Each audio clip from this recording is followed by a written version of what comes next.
dalang mga posibilidad ng tagumpay o kabiguan, ng ligaya o lungkot. Kaya marapat lamang na tanggapin si Jesus bilang tagapagligtas at Panginoon. At matapos yun ay panariwain ang katapatan at paglapit sa Kanya bawat araw o day by day. Ang day by day ay naglalayong umalalay sa pang-araw-araw na pamumuhay. Narito po si Kuya Ed Lapis sa mensaheng pinamagatang Be Nicer.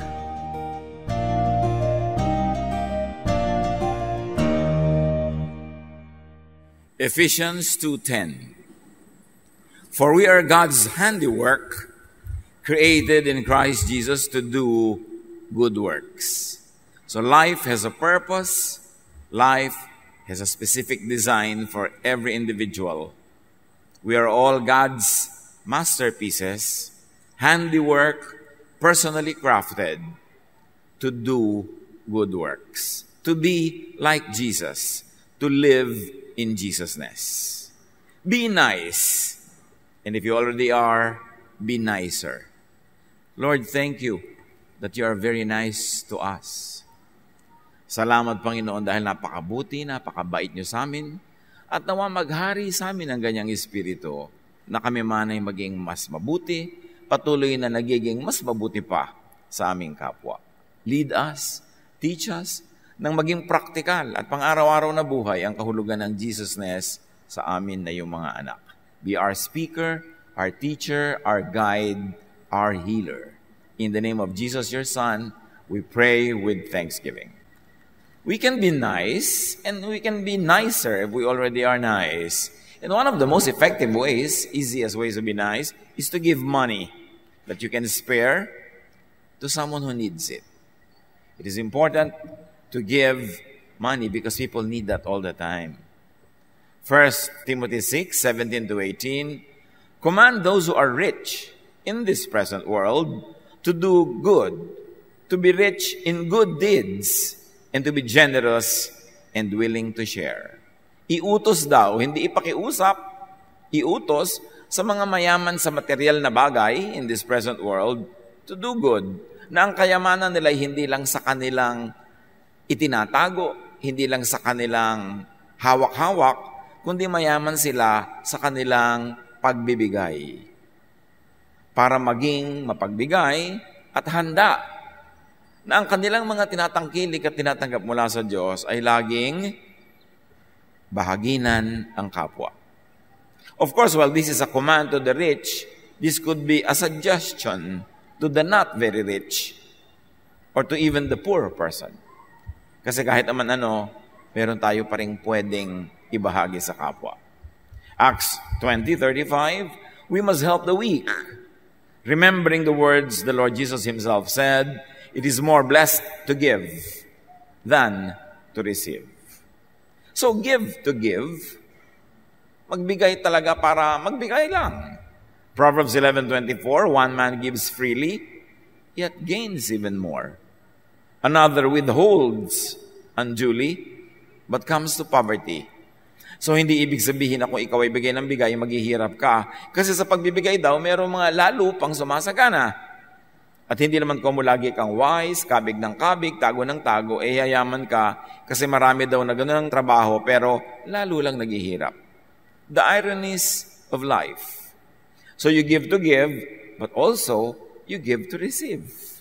As that verse tells us, and as Proverbs 11:25 also tells us, a generous man will prosper. He who refreshes others will himself be refreshed. Yun ang rule ng Diyos. Yung nagbibigay ng kasiyahan sa iba, ay binibigyan din ng kasiyahan. Parang pag nagtuturo ka, lalo kang tumatalino.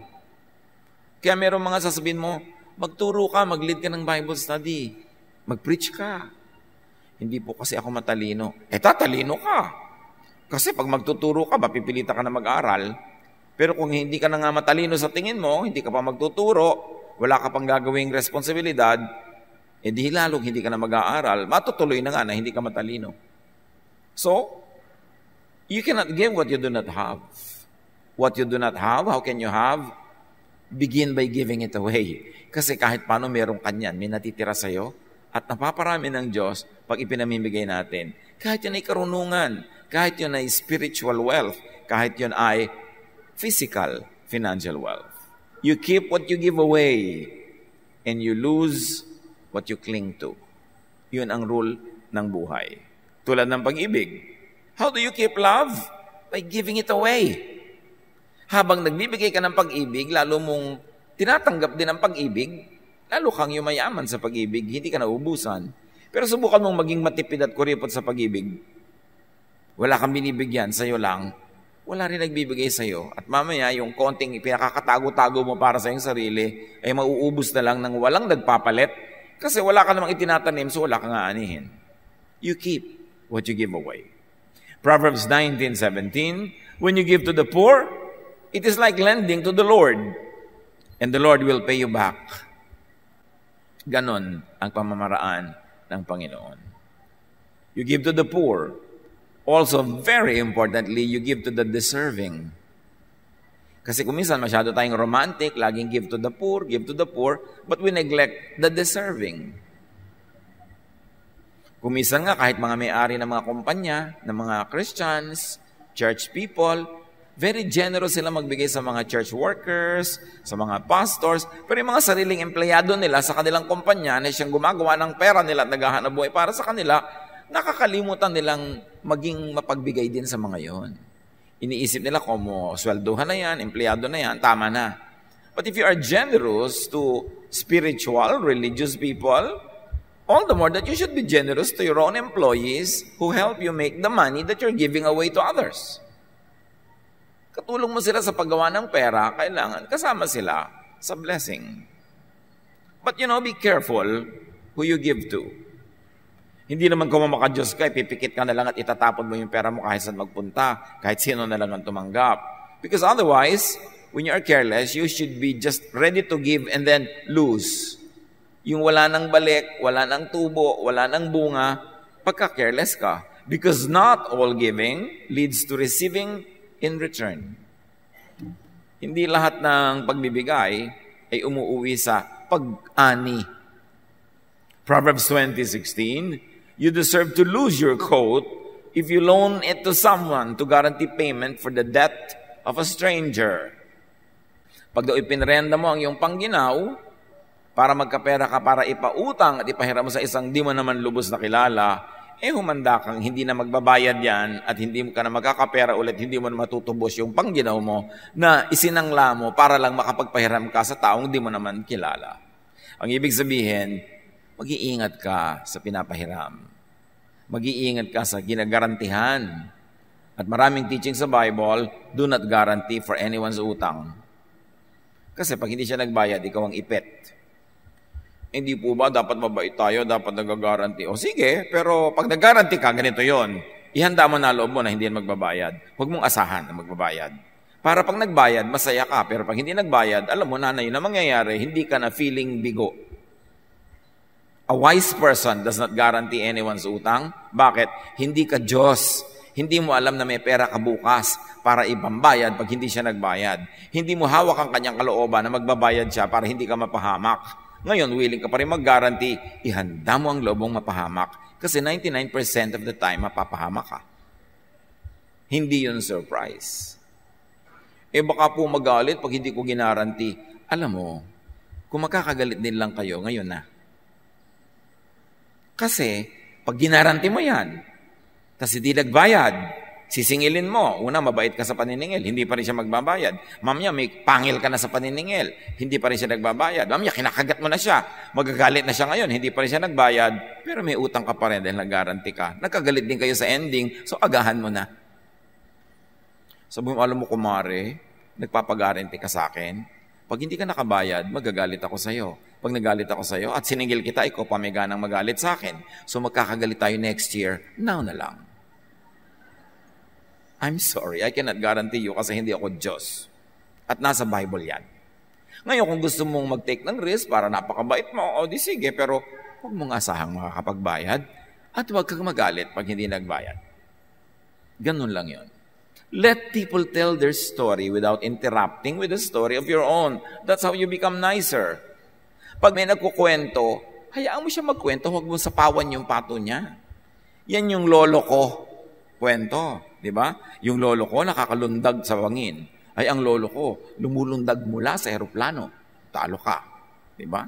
Ang tita ko, magna cum laude. Aba, ang tita ko, summa cum laude. Plus, binibining Pilipinas. Talo na naman siya. Alam niyo, may mga taong gano'n, pag nagkukwento ka, ang gusto nila, sapawan yung kwento mo. Nag-post ka sa Facebook ng pinakamalaking accomplishment of your life, nakapagbakasyon ka sa Sariaya, Quezon. Agad-agad niyang sasagutin niya ng mga picture niya sa New York, London, ganyan-ganyan. I-try mo mag-London, i-try mo para lang sabihin niyang mas malayo ang nararating ko sa'yo. O tuwang-tuwa ka mag-post ng isang picture ng pinuntahan mo, sasabihin niya agad, alam mo, nandiyan ka pala, pumunta ka sa kalye ganito, number ganun, pumunta ka sa store number ganito, at kausapin mo si tindera number ganito, kasi meron siyang magandang tindang, pwede mong bilhin. Pero ang ibig mo lang sabihin, nauna na ako dyan, alam ko na yan. Let people have their 3 seconds of fame. Yun ang nice, huwag kang mangsapaw. Pag nagsasalita sila, huwag i-interrupt. Si Paul nga, minsan nagsasalita, in-interrupt siya. Acts 26:25. At this point, Festus interrupted Paul's defense. You're out of your mind, Paul, he shouted. Your great learning is driving you insane. Pero Paul was on trial. Dapat bigyan mo siya ng chance to state his case. So huwag nating daigin yung nagkukwento. Kung minsan talaga, malaking bagay na sa kanya yun kasi hindi naman talaga siya sanay sa malalaking bagay. Tapos, ipapakita mo pa na ikaw maraming malalaking bagay. What do you get out of that? You make people feel small? Is that what you need to feel big? So, hindi yun kind. Si Job, ang dami niyang problema. Ang daming dumating na dagok sa kanyang buhay. Dumating ang mga kaibigan niya para makiramay kunwari. Pero nung nagsasalita na si Job tungkol sa kanyang mga kabigatan, hinihinga niya kanyang sama ng loob, siya ang sinisi. Siguro, nangyari sa buhay niya kasi may kasalanan ka. Nagkasakit ka kasi may kasalanan ka. At may mga ganun, Mga visitors, may sakit ka, visitors from hell. Kasi may sakit ka, hindi ka na makahinga, sabi pa, mag-repent ka na. Kasalanan lang yan. May mga ganun. Job 21:1-3, Job said, if you want to offer comfort, then listen to me. And when I have finished, you can start your insults all over again. Kasi hindi sila nakakatulong doon sa taong na mga problema. Minsan may mga tao na gusto lang talaga nilang makapagsabi ng niloloob nila, hindi mo na kailangan i-correct lagi yung sinasabi nila according to your own theology. Makinig ka lang, tulong na yun. Counselors, comforters from hell. May mga ganyan sa buhay. Yung humihinga ka lang, nirepeke ka na ng payo at sermon. Hindi naman yun ang hinihingi mo. Gusto mo lang huminga-hinga. Be nice. Listen without giving an advice or opinion. Yung mga taong may mga sinasabi, dinadala sa buhay, hindi nila kailangan lagi ng payo o judgment. Gusto lang nila listening ears. Ngayon, pag hiningi ang payo mo na, ano bang masasabi mo, anong maipapayo mo, doon ka magpayo. Kasi hindi ka naman si Chadeli, hindi ka si Kuya Cesar. Millennials, ipagtanong nyo kung sino si Chadeli. Tanungin nyo yung katabi nyo na makapal ang make-up. Makakilala niya si Chadeli. Pag nagfa-foundation, kilala si Chadeli. Proverbs 18:2, a fool takes no pleasure in understanding, but only in expressing his opinion. Isa daw malaking kahangalan to always express your opinion. James 1:19, everyone should be quick to listen, slow to speak. Ganon yung nice people. Job 6:26, here I am desperate, and you consider my words as worthless as wind. Pinabaliwala nyo itong dramang bukid ko. Gusto nyo laging ituwid, itama ng inyong karunungan. Binabaliwala nyo ang nadarama ko. Sa natatakot ako sa ipis Bakit sinasabi mong ipis lang yan? Ba't ka natatakot? Natatakot ako Ikaw, hindi ka natatakot. Sa'yo nga takot ang ipis. Di mabuti. Pero ako natatakot. Why can't you just accept my point of view and my feeling without having to correct it? May kanya-kanya tayong kinakatakutan, may kanya-kanyang phobia. May takot sumakay ng aeroplano, may takot namang sumakay ng elevator, may takot sa ipis, may takot sa gagamba. Kanya-kanya lang tayo ng mga daladalang drama. At hindi mo kailangan laging ituwid yung drama ng iba kasi ikaw din may drama ka rin. So be nice, mangumusta and be really interested in the answer. Kung hindi ka interesado sa answer, huwag ka nalang mangumusta. Yung naglalakad lang kayo, ang bilis-bilis mo, kumusta ka? Sabi niya, ay, alam mo, kakagaling ko lang sa laboratory, ang blood test ko ngayon, ang layo mo na, hindi mo na nadinig, nangumusta ka pa. So, may sakit siya, sabi mo, get well, talaga? O pinapatapos mo lang yung statement niya para makalaya ka na? Meron pa magsasabi sa'yo, stay safe. Natural! Alam nga namang, ilagay ko yung sarili ko sa danger. Tapos meron pa, lagi na lang, kumain ka na. Oo, hindi ko na kailangan sabihan kumain ako dahil nakikinig ako sa sikmura ko. Sa palagay mo ba, aabot ako sa edad ko na to para makilala kitang buhay pa ako kung hindi ako kumakain pag kailangan? Bakit kailangan mo lagi sabihin sa akin, kumain ka na? Pagpe-pretend yun na thoughtful. Ang ibig mo na sabihin, thoughtful ako, naiisip ko, baka kumain ka na. Kung talagang thoughtful ka, padalhan mo ako ng pagkain, okay? Ngayon, kung hindi ka magpapadala, tigilan mo ko ng kasasabing kumain ka na. Huwag ka na mag-pretend na thoughtful dyan. Marami tayong mga salitang walang katuturan. Yung stay safe, alam nga naman ilagay ko sarili ko sa danger. Diba? Ingat, isa pa yung ingat. Natural mag-iingat ako. Tagal-tagal ko nang ang buhay dahil nag-iingat ako. Kailangan mo ko sabihang mag-ingat? Nonsense. So, Proverbs 26:23, insincere talk that hides what you are really thinking is like a fine glaze on a cheap clay pot. Sayang yung glaze kung mumurahin lang naman yung palayok na ginawa kasi guguhodin yung putik nun. Colossians 3:12, clothe yourselves with compassion, with kindness. Mean it. If you cannot mean it, shut up. Mas mabuti pa yun. Sincere silence is better than insincere speech. Better. And then, nangungumusta ka? Be nice. Help. Because you can. No matter what your station in your life, you can.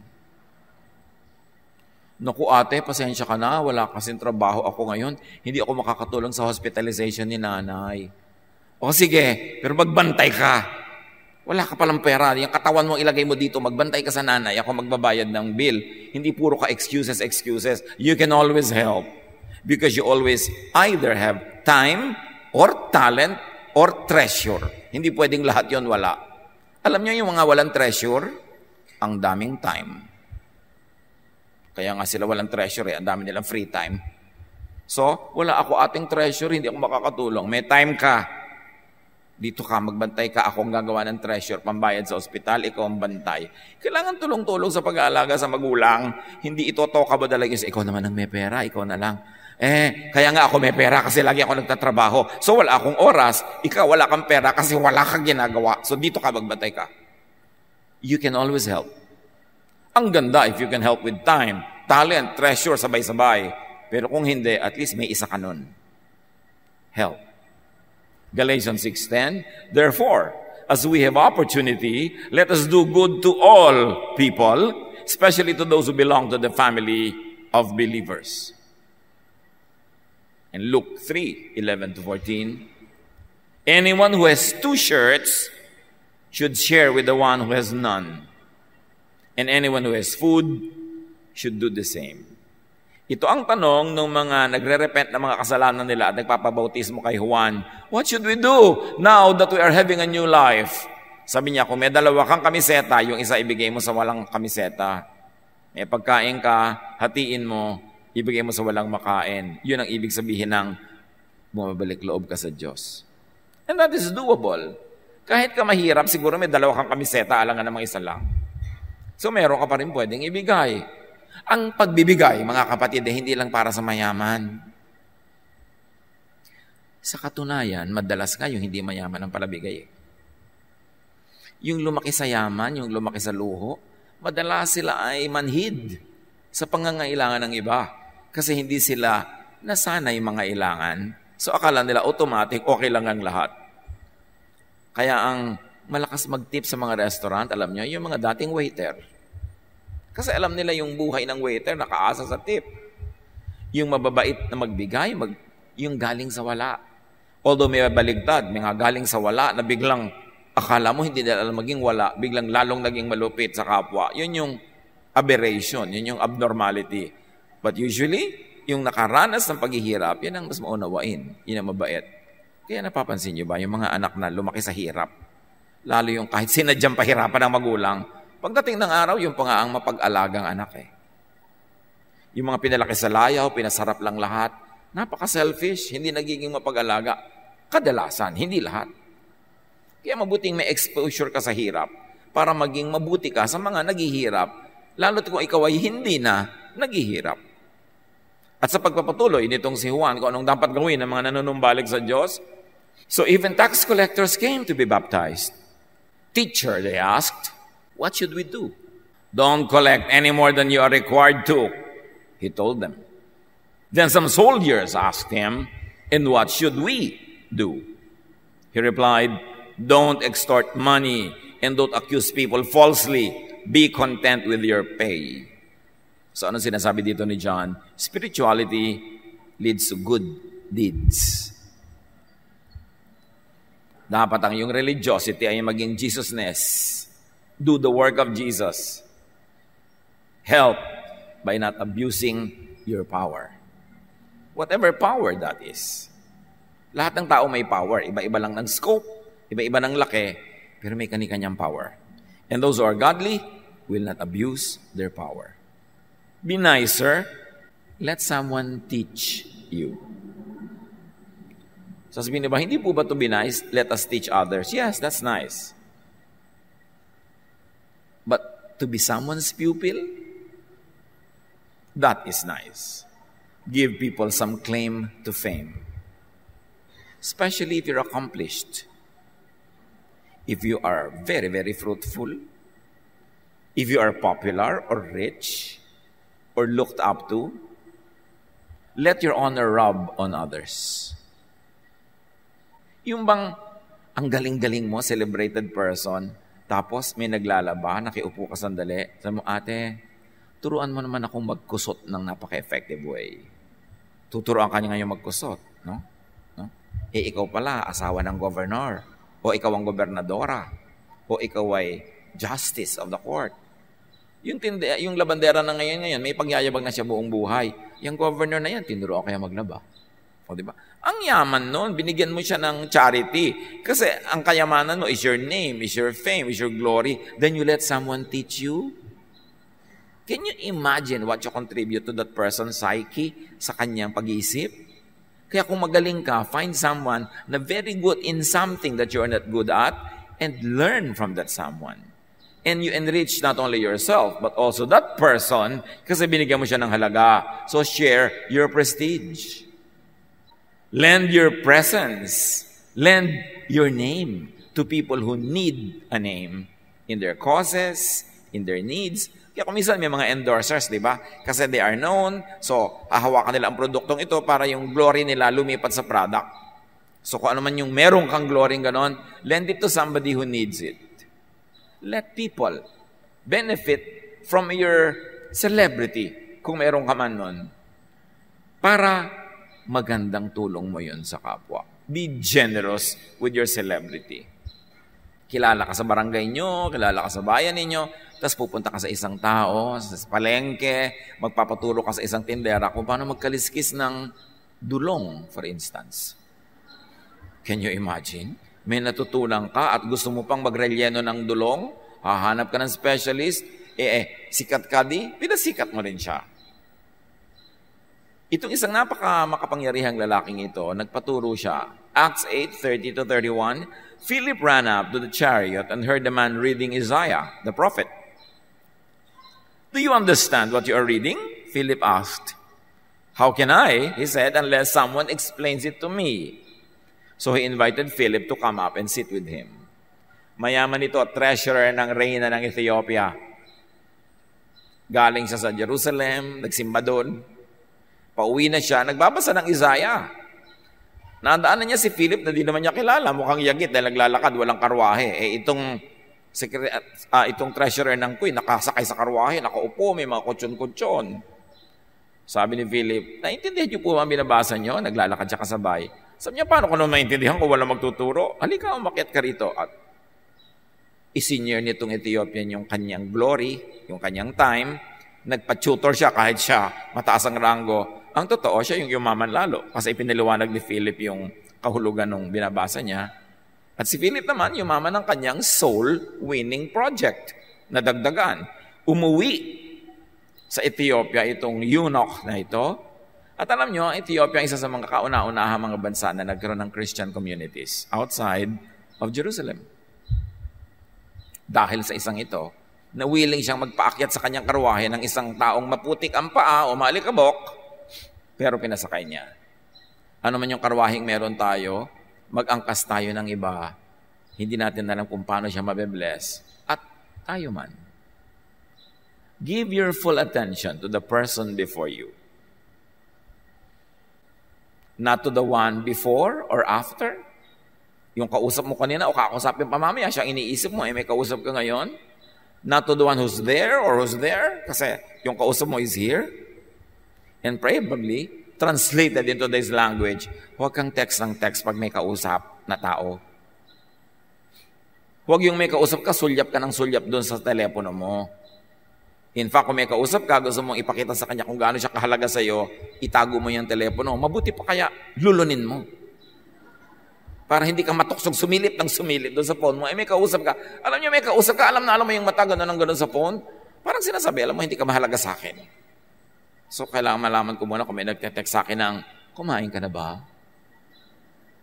So, yung telepono na yan, napakalaking statement. Mga young people, kausap kayo ng magulang nyo, kumakain kayo sa komedor, itago-tago nyo nga yung teleponong yan. Diba? Makipag-usap kayo sa inyo mga magulang. Bihira na nga kayo magkasabay-sabay kakain, nakatelepono ka pa, lalo kung may game, sinabi mo na anak may sunog. Teka po, may kalaro pala. No? So tumakbo na yung magulang na sunog yung anak. Napaka-importante to give attention to people na kaharap nyo. At importante rin, don't make 2 appointments sa magkadikit.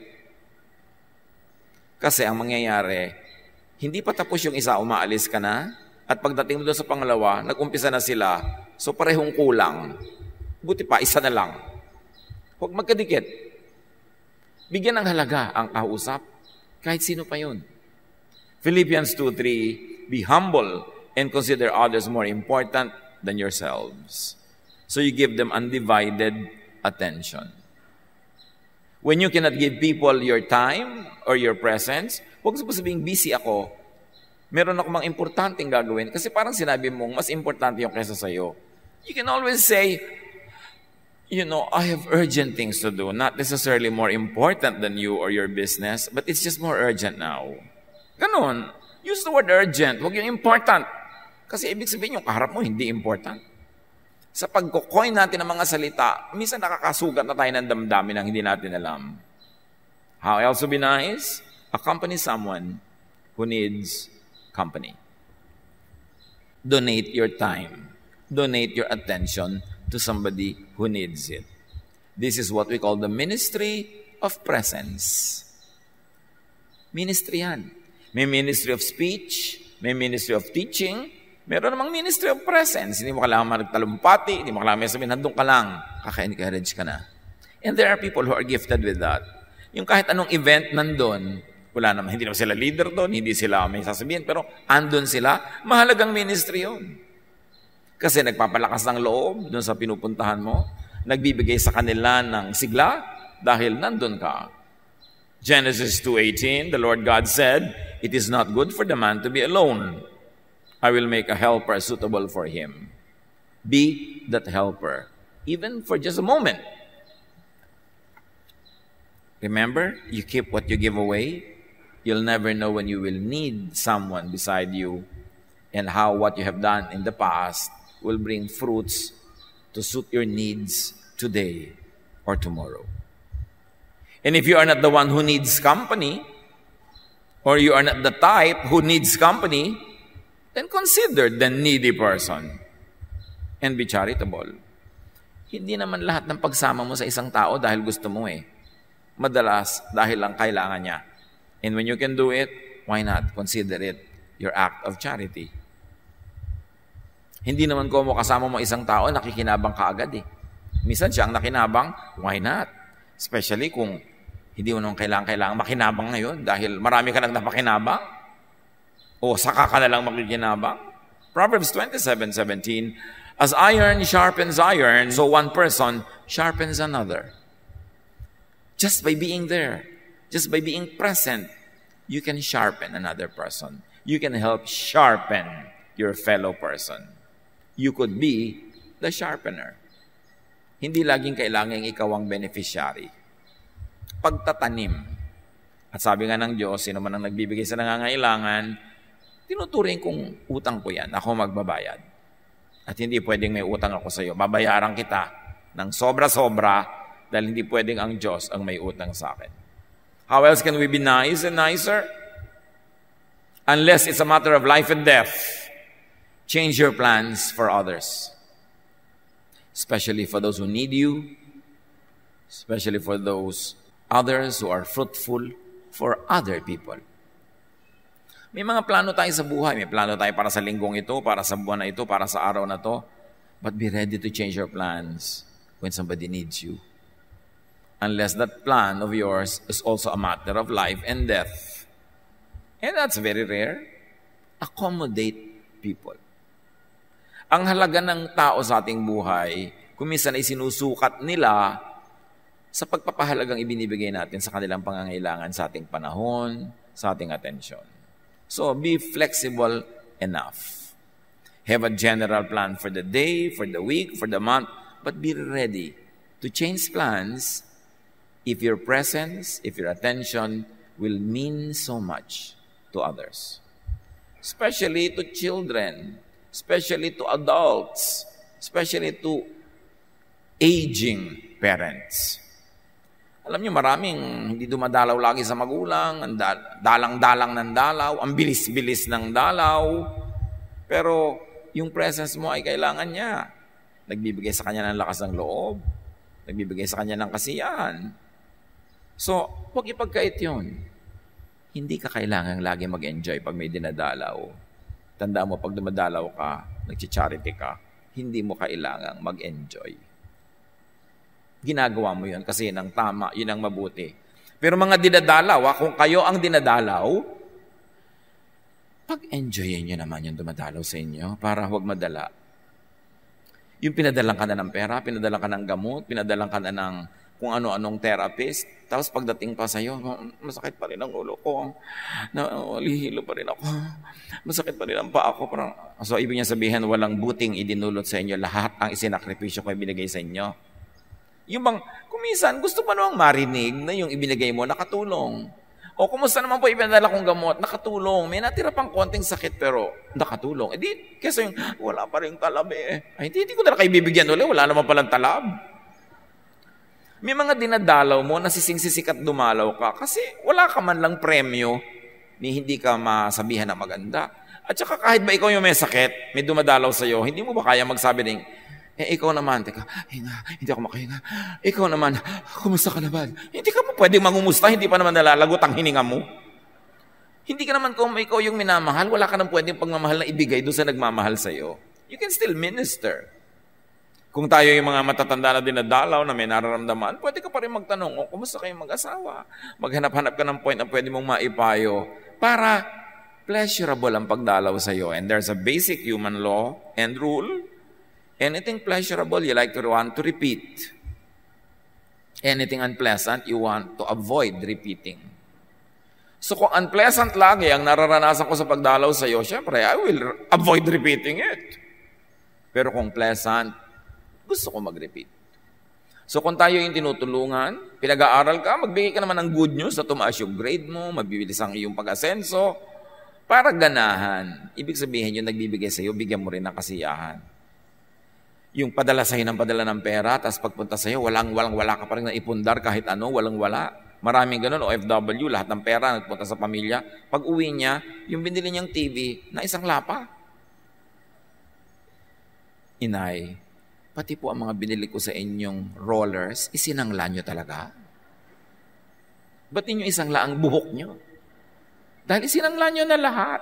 Wala man lang akong konsuelo. Na hirap ko sa pagpapadala. Tapos darating ako, wala. Bibili na naman ako ng kapalit. Tutubusin ko na naman sa mga kapitbahay natin na mga pinagsasangla ninyo. So hanggang tama rin ang magbigay tuloy yun. Pasarapin natin sa tumutulong sa atin ang pagtulong nila. Hindi ko mutulong sila ng tulong, dagan ka na ng dagan. Pagaanin mo, kahit konti, ma-appreciate niya yun na gumagawa ka naman ng paraan na pagaanin ang kanyang pagbibigay. Be flexible and be helpful to those who are helpful to others. Tulad ni Paul, 2 Timothy 4, 9-11, sabi niya sa kanyang mga kasamahan, do your best to come to me quickly. For Demas, because he loved this world, has deserted me. Crescens has gone to Galatia and Titus to Dalmatia. Only Luke is with me. Get Mark and bring him with you because he is helpful to me in my ministry. Si Paul, ang dami niyang ginagawa. Nag-church planting, sumusulat, gumagawa ng maraming bagay. Pero kailangan niya rin ng maraming tao nag-a-assist sa kanya. Kaya sabi niya, ipadala niyo dito sa akin, ipadala si ganun. Kasi sa pag-assist sa kanya ng marami siya lalong nagawa. Hindi lang para sa kanilang grupo, kundi para sa maraming tao. 2 Corinthians 12, 16-17, sabi ni Paul, be that as it may, I have not been a burden to you. Did I exploit you? So kahit siya tumatanggap ng tulong, sabi niya, hindi naman ako pabigat lamang. Hindi ko mo tinutulungan mo ko, idinagan ko na sa iyo ang lahat. Hindi ko mo nagbibigay, kaya inaasa ko na lahat. Hindi ako nang exploit. Hindi ako nagsamantala. So mga kapatid, kung may mabuti sa atin, mabait sa ating kapatid, anak, magulang, huwag nating i-exploit, huwag nating pagsamantalahan, huwag nating abusuhin.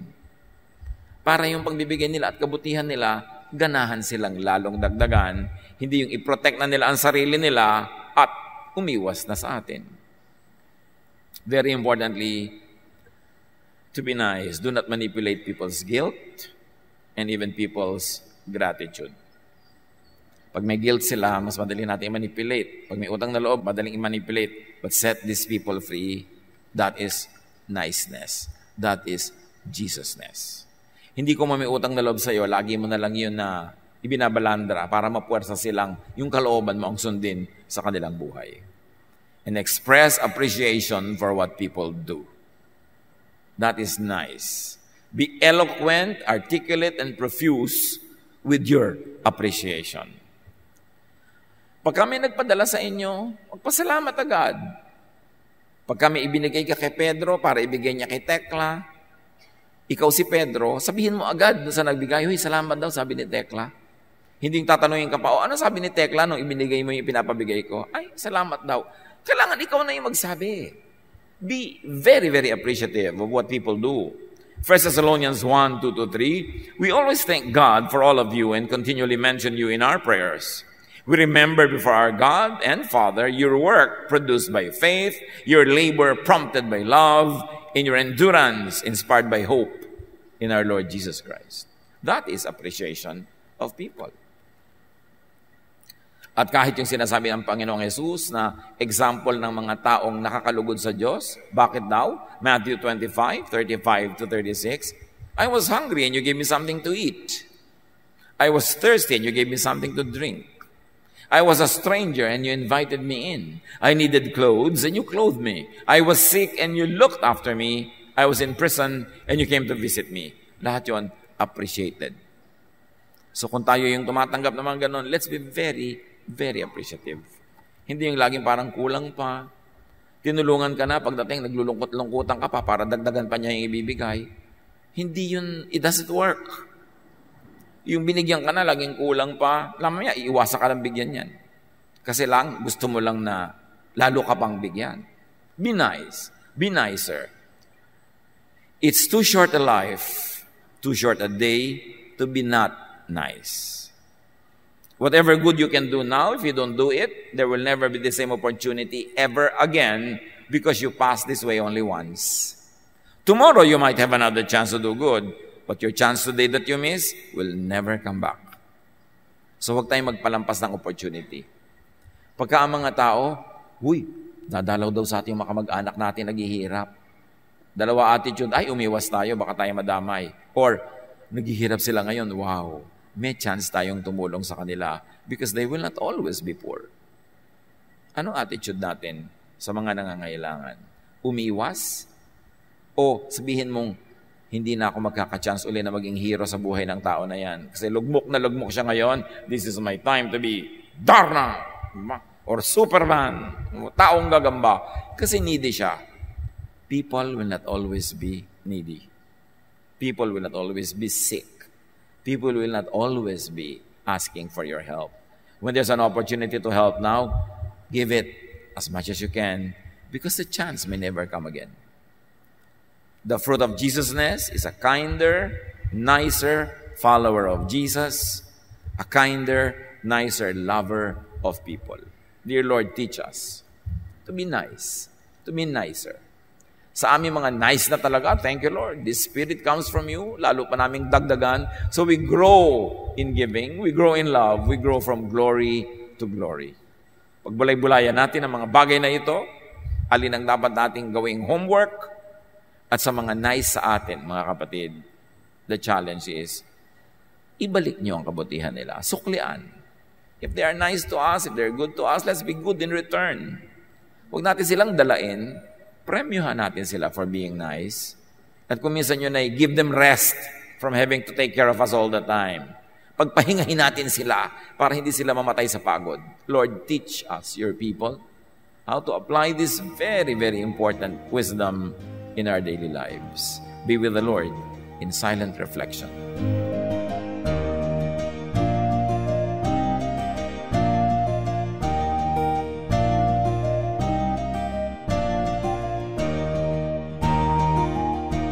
Ang katatapos pong mensahe ni Kuya Ed Lapiz ay pinamagatang Be Nicer.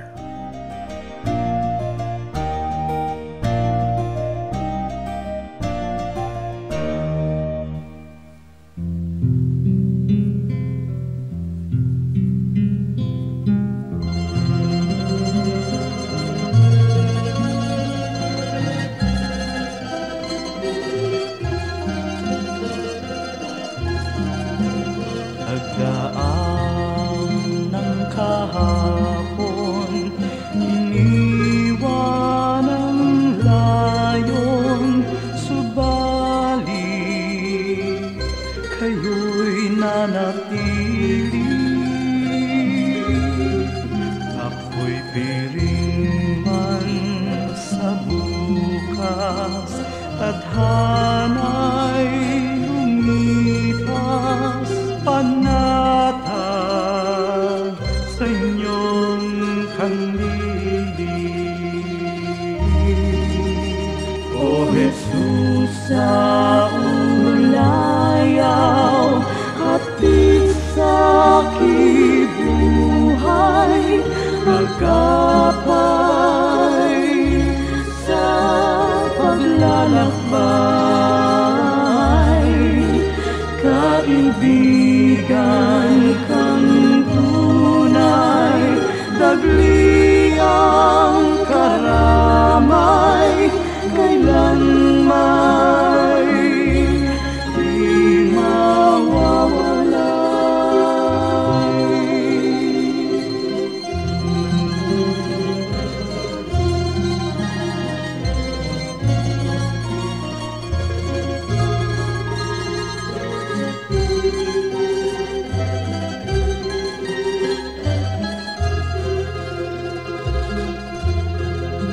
sa tamis ng iyong hiya, masakit at hirap, sadyang hindi mananaig. O Jesus, kaulayaw, gawin pang malinaw sa akin ang iyong pag-ibig. O Jesus, sa ulayaw, hatid sa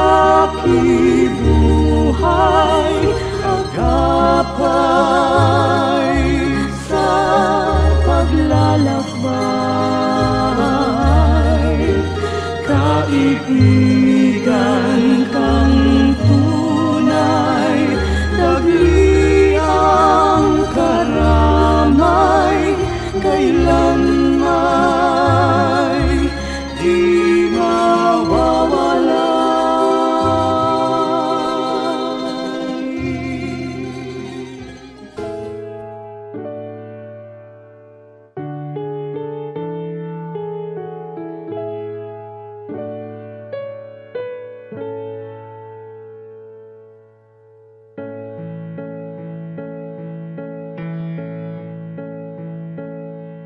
Kung aking marinig, banayad mong tinig, paligid may dilim, sa pag-asa'y hitik. At kung sa panahon ba ng kasiyahan, walang pagkalimot, dalay pasalamat.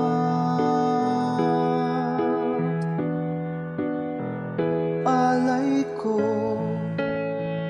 ay papuri, damhin mo pagsamba, ang pag-ibig mo sa'kin walang hanggan. Sa iyo kabutihan, buhay ay nakamtan. Pupurihin ka magpakailan pa man, aking Diyos.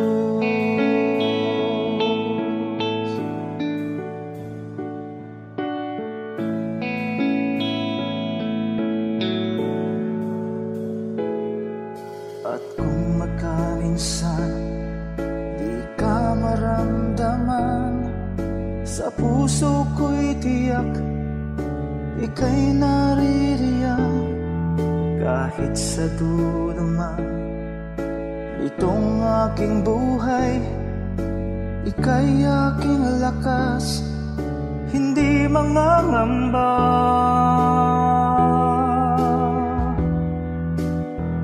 Alay ko ay papuri, damhin mo pagsamba, ang pag-ibig mo sa'kin walang hanggan.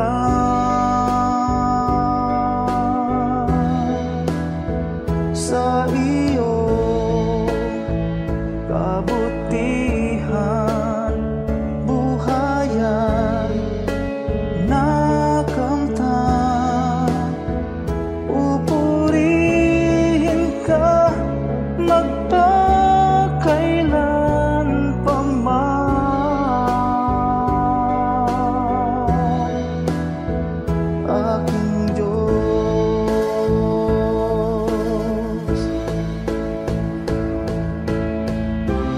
Bawat yugto sa aking buhay,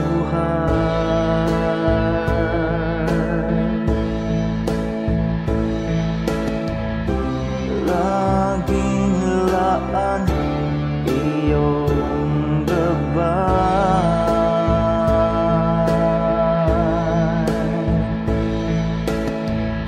Sa piling mo may tagumpay.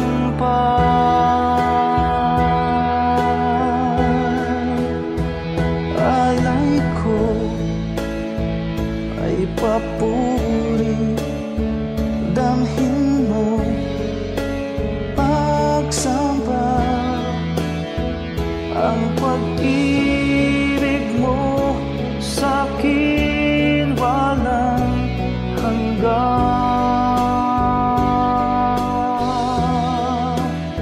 Sa iyo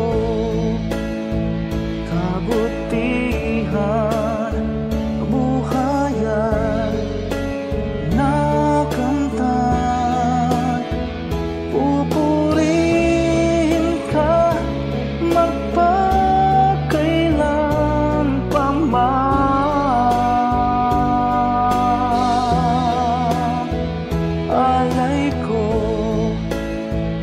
ay papuri. Damhin mo pagsamba ang pag-ibig mo sa'kin walang hanggan.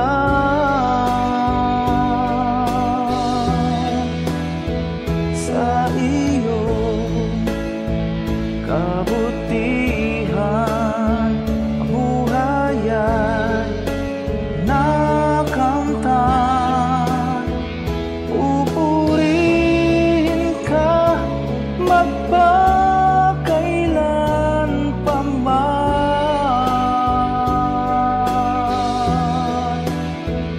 aking Diyos,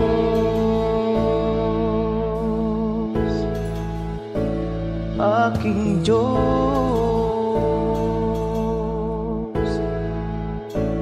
aking Diyos.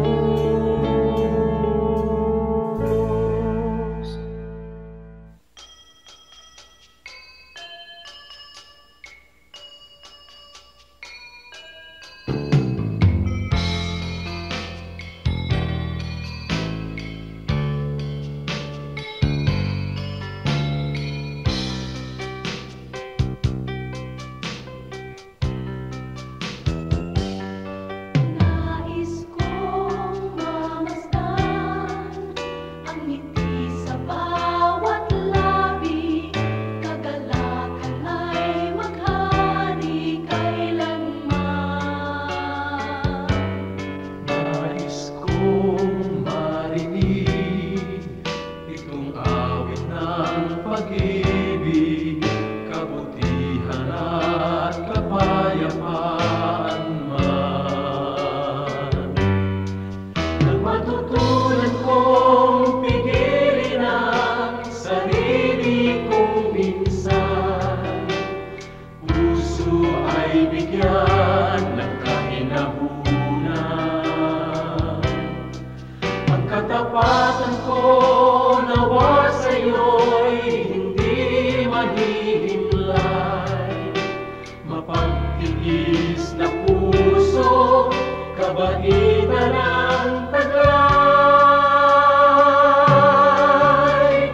Bunga ng Espiritu, mayroon ka ba sa buhay mo ang kinakailangan na ipakita ng Kristiyanong tunay? Bunga ng Espiritu, kung wala sa buhay mo, kay Jesus tanggapin mo. Bunga ng Espiritu,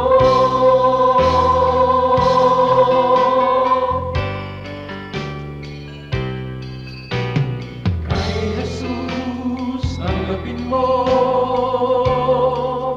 Bunga ng Espiritu.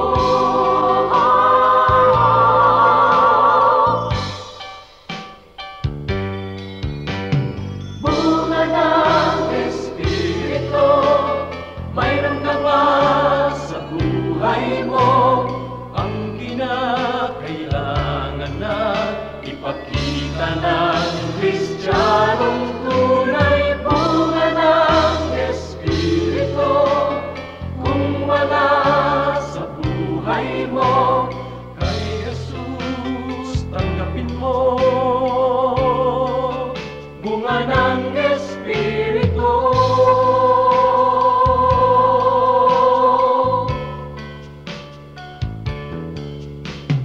Kay Jesus tanggapin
Sariwain pagdaloy ng lumipas na kasaysayan.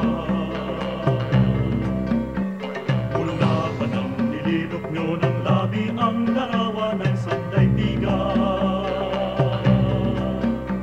Sadyang nanatili, sadyang di nagbago ang kalikasan nyo, o Apo Diyos. Sadyang di mawari, sadyang di makanto, hiwaga ng kadakilaan nyo. O Apo Diyos, O Apo Diyos,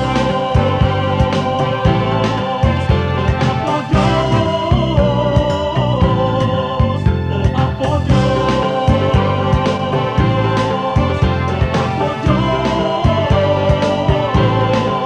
O Apo Sila ang siyang hinawi at tinawag ng sanlibutan.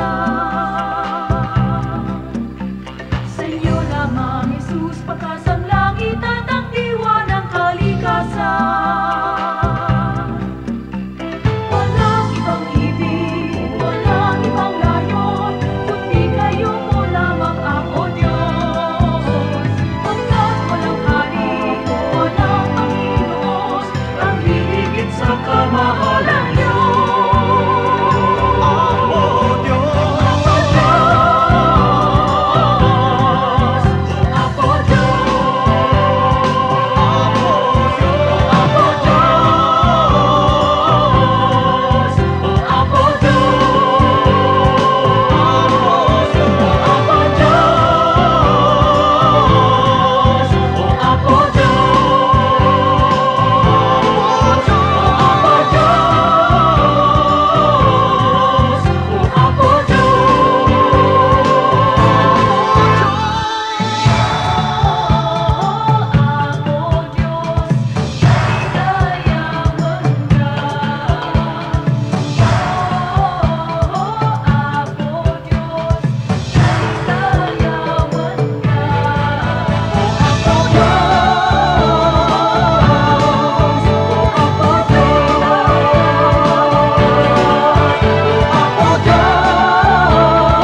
Oras na po para pansamantalang magpaalam ang programang Day by Day. Tayo po'y magsama-sama tuwing ika-6 hanggang ika-7 ng umaga, araw-araw. Magandang umaga po at mabuhay ang Panginoong Hesus!